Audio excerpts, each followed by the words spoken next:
I'm about to say something that most atheists would profoundly disagree with. Now, I am writing from a Christian perspective here, since I am a Roman Catholic. I respect all religions and opinions, however I do believe that there is a God. How many atheists have used the concept of scientific evidence as proof of the non-existence of God? Here's what I can tell you. Scientific thought arose from Christianity. You might be scoffing to yourself now. Scientific thought? All the Christians and monotheists I've met are all delusional idiots who believe in a magic man in the sky. I choose to believe in logic. Not to insult you and the like, 5 Christians you met, but science nowadays would not become as we know it without Christianity. Think back to ancient Greek times. Would they study the sun and moon if they knew those were divine beings? There are many Christian scientists, also. Okay, but let's go back to the beginning. What about the creation of the world? The Big Bang? I refuse to believe that our world was formed in the span of 7 days after a voice said, "Let there be light." Okay. I refuse to believe in that too. Why? Because it wasn't literally created that way. The Bible was written by people who had no notion of the concept of evolution or the expansion of the universe. So, of course, they had to write it based on metaphors, or what they thought seemed feasible. Let's say that I ask you how humans were made. Through cell evolution, of course. Not God. Okay. I believe in that. But where did the cells come from? From the Big Bang, when a single particle exploded and created the elements, and everything else formed from there. Yes. But what caused that particle to explode at that specific point in time? What is more unreasonable? That the universe suddenly exploded into being for no reason at all, or something else caused it to happen? Also, a Catholic priest discovered the Big Bang theory. Georges Lemaitre. Look him up. I cannot claim to know what most atheists think, but this is based on what I feel is a general misconception. Not everything in the Bible should be taken literally. Those 7 days could be several centuries for all we know. The lack of understanding of metaphors is what makes atheists think the Bible is silly. God is not of this world. He is not of nature. While we do not have enough scientific proof that he exists, we also do not have enough to prove that he does not. Religion and science do not contradict each other, rather they are two different perspectives of our world. Science exists because of God. I can't tell you how most atheists think, but I can tell you what I've observed that some of them misunderstand. Asterisk. Some atheists erroneously think that theists believe in a wizard in the sky, it's the core of many of their insults.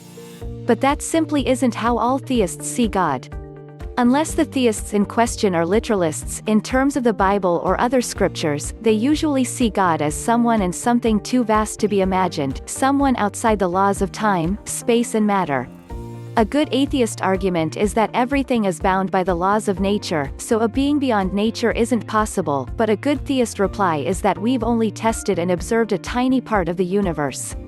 There's always something that we don't understand, and for various reasons, theists believe in a particular unimaginable being. Often, belief in God is guided by intuition and a resonation with the part of the universe we don't scientifically know.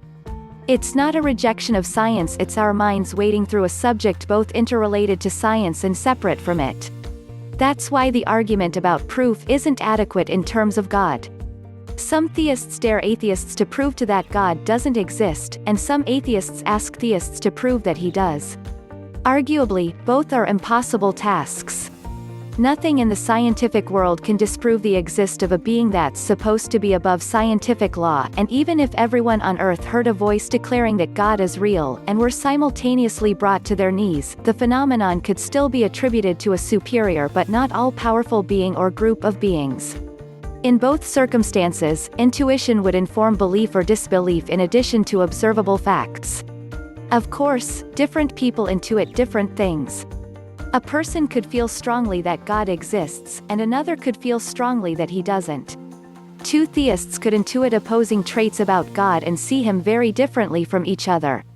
What a person is more likely to believe or disbelieve isn't just the product of our instinctual connection to our surrounding world, but is also altered by genetics, how we're raised, and what we've been through. Being finite beings with limited intelligence and intuition, we can't see everything from every perspective. A theist's perspective is likely to be just as informed and logical as an atheist's, and vice versa. Most of the atheists mistaken the assertion of God exist in the same way that we exist. However, this is the same mistake shared by the theist folks. Theologically, there is no position that really portray God exist in such way like we exist, including the so-called theistic personalism. Hence, most atheists are playing the card of evidence to ask for proof like we ask for a proof about the existence of Superman and Spider-Man, which is simply on a wrong track of arguing against the variety of theistic views. The appropriate method is nothing else but demonstrative reasoning alone, to challenge and examine the very notion of God as per specific theistic view. In terms of this, I think the Arab atheist's phenomena is advancer than the Western atheist fashion.